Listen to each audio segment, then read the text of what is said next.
విడాకులు తీసుకున్న తర్వాత ఎంత టైంలో మరలా మరొక మ్యారేజ్ చేసుకోవచ్చు? ముఖ్యంగా భార్య కావచ్చు, భర్త కావచ్చు. ఇన్ని రోజుల తర్వాత మరొక వివాహానికి అవకాశం ఉంటుంది.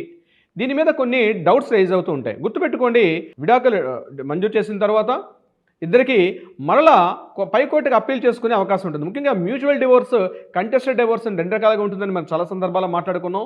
ఒకవేళ కంటెస్టెడ్ డివోర్స్‌లో అంటే అబ్బాయికి గాని, అమ్మాయికి గాని ఇద్దరు అంగీకారం లేకుండా కోర్టుకి సరైన సహేతుకమైన కారణాలు చూపిస్తే డివోర్స్ వచ్చే అవకాశం ఉంటుందని మనందరికీ తెలుసు. కానీ ఇందులో ఒక వ్యక్తి అబ్జెక్ట్ చేసుకునే అంటే పై కోర్టుకి అప్పీల్ చేసుకునే అవకాశం కూడా ఉంటుంది. కొన్ని సందర్భాల్లో 3 మంత్స్ ఉంటుంది, కొన్ని సందర్భాల్లో 1 మంత్ ఉంటుంది. సో డివోర్స్ ఇష్యూ అయిన తర్వాత కూడా మినిమం ఏదైతే అక్కడ ఆ పీరియడ్ చెప్పారో అప్పీల్ చేసుకునే పీరియడ్ ఉంటుందో అప్పీల్ పీరియడ్ వరకు వెయిట్ చేయాలి. అంతేగాని డిస్మిస్ అయిపోయింది, ఈ రోజు అయిపోయింది కాబట్టి రేపు మార్నింగే నేను మ్యారేజ్ చేసుకుంటానంటే మాత్రం కొన్ని సందర్భాల్లో అది ఇబ్బందులకు గురి చేసే అవకాశం ఉంటుంది. అక్కడ అప్పీల్ చేసుకునే వెసులుబాటు ఉంటుంది. మనకు అప్పీల్ పీరియడ్ అయిన తర్వాత మాత్రమే మరొక మ్యారేజ్ చేసుకునే అవకాశం ఉంటుంది తప్పించి అప్పటికప్పుడు మ్యారేజ్ చేసుకునే అవకాశం మాత్రం ఎట్టి పరిస్థితులు లేదు. ఈ విషయాన్ని గమనించగలరు.